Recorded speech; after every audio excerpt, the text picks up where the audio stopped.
We all know food costs too much at games, but what if I told you this slice and this beer and these hot dogs are all part of an illegal scheme perpetrated by billionaires? I'm used to outrageous prices, but this is just a special kind of hell.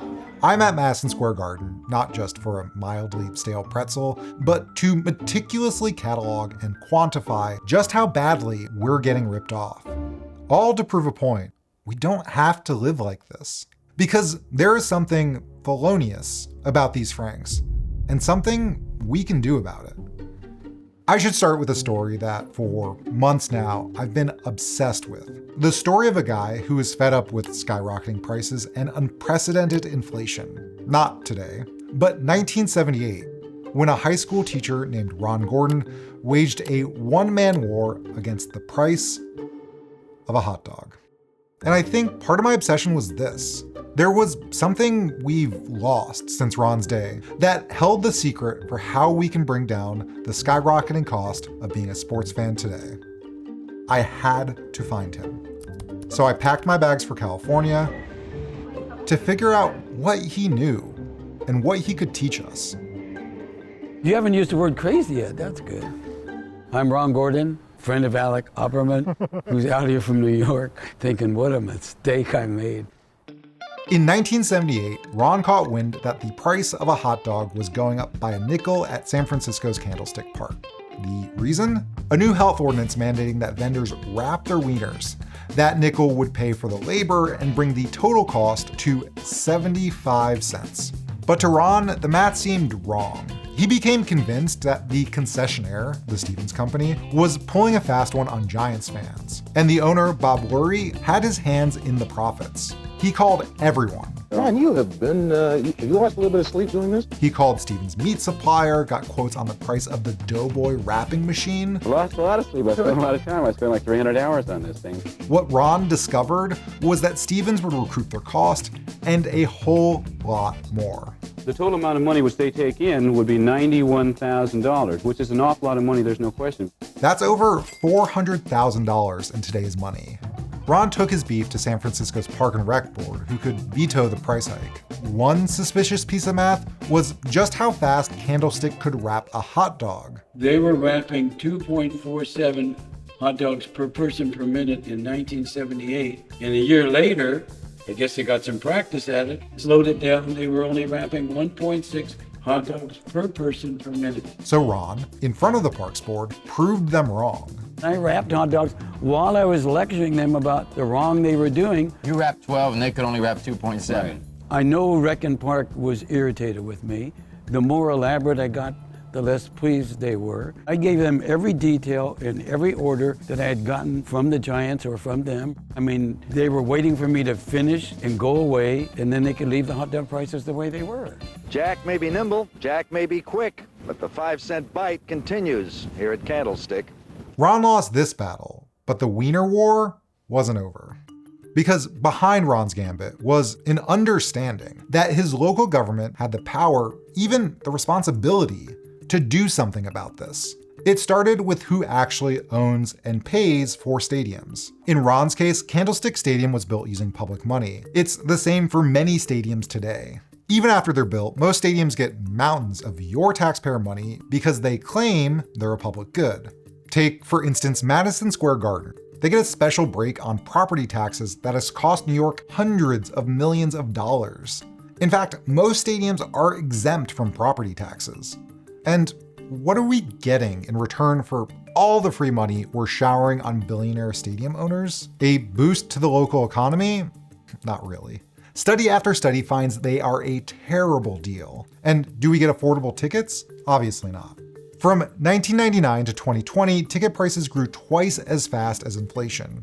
One driver of the continued increases, dynamic pricing. But billionaires get a great deal, a license to commit highway robbery at the ticket booth and concession stand. Stadiums used to have shame. The business culture across the board, not just in stadiums, has grown more craven, more opportunistic, more willing to take advantage. 11 and a quarter for a hot dog? A single hot dog? PSA, don't get the double vodka lemonade at Madison Square Garden. It'll cost you $45. Ron's 75-cent hot dog would, in 2025 dollars, cost you about $3.71. Today, in the same city, you'd pay $9 at a 49ers game. Consumed by this glizzy grift, I reached out to this guy you've heard from before, a lawyer and former government official who had some surprising news. Charging too much for a hot dog in a stadium is already illegal under the prohibition on unfair practices, which most states already have on the books. When you're in a stadium, you only have one choice. And what that means is the stadium has effectively monopoly power over you. These unfair and deceptive practice laws can be wielded right now by state attorneys general, or even the federal government, to bring down prices. Regulators use them all the time for all kinds of behaviors that exploit consumers, like price gouging during natural disasters. But I was skeptical. If it's so clearly illegal, why has nothing happened about this? Regulators and attorneys general have grown complacent. They've gotten used to the high prices in stadiums just like we have. I think it's just a lack of imagination, a lack of will. Corporate America has realized that they can overcharge because enforcers aren't going to stop them. It's not just lawsuits. State agencies across the country could write rules explicitly banning price gouging at the concession stand under these unfair practice laws. But there's an even more direct solution: those terrible public-private partnerships that owners love to exploit. When I was reviewing Madison Square Garden's own financial reports, something caught my eye. This line, under a section called Economic and Operational Risk. The report highlights the danger of the government pulling their special zoning permits. They have to get renewed every 5 or 10 years. And their $43 million a year tax exemption. Now, wouldn't it be a shame if the city asked for something in return? Or any other city for that matter. We seem to be one of the few countries, in fact, that finds sports price gouging acceptable. In 2016, 10,000 Liverpool fans walked out of a match to protest 77-pound tickets. They chanted, "Enough is enough! You greedy bastards! Enough is enough!" to the team's American owners. In 2025, according to The Athletic, the most expensive ticket is 61 pounds, about $80 US. My Knicks ticket alone cost $277. That's about the same as the average cost of an NFL ticket. Meanwhile, many teams in the UK don't use dynamic pricing, they use fixed prices by seat, something New York's Mayor Zohran Mamdani has proposed doing for the World Cup, where a finals ticket goes for $16,000 or more. And in the UK, scalping is highly restricted. Others are picking up the Ron Gordon price-fighting torch. Lena Khan, the former FTC commissioner and current advisor to Zohran Mamdani, promised to use New York City's unconscionable pricing laws to go after outrageous concessions. Whether it's taxpayer dollars, use of public lands, or just enforcement of existing laws, most American localities have leverage. We should expect cities to demand conditions. One of them that they can be putting into all of these contracts is street pricing. A hot dog at that cart is $5. Now you go inside and a hot dog is $9.50. Street pricing is the idea that the price of a hot dog inside needs to be the same as the price of a hot dog outside, which is the polar opposite of whatever Madison Square Garden is doing.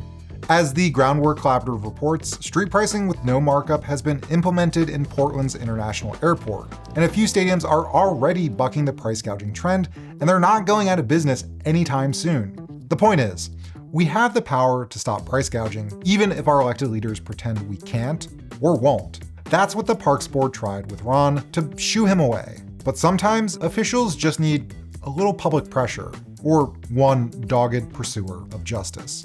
They brush you off. What makes you want to keep going? Because I was right. They're doing something wrong. And if nobody's going to help you, then redouble your efforts and do some more. When the Parks Board didn't take him seriously, Ron went to the press. He took it national. He wrote and called anyone and everyone. He got a letter from the White House, and economist Milton Friedman told Ron to spend his time more fruitfully. But besides the rebuke from a Nobel-winning economist, the pestering worked. Sports Illustrated covered it a couple times. The Wall Street Journal did it. Sport Magazine, CBS National News. You sound like you're about to say, give me liberty or give me death. Well, it's more a matter of give me fairness and give me my nickel. Ron's one-man crusade finally moved the parks board.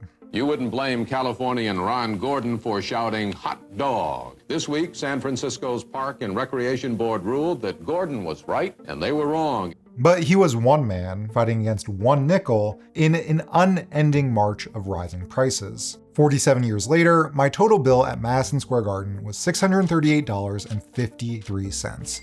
$555.60 was 2 tickets, and those were the cheap seats. And the other $87.93 was food. For that much money, I could have gotten 2 round-trip tickets to Spain, where you can get a beer at a game for under $5. You might be thinking, what's the harm in a $15 beer? It's not an essential good.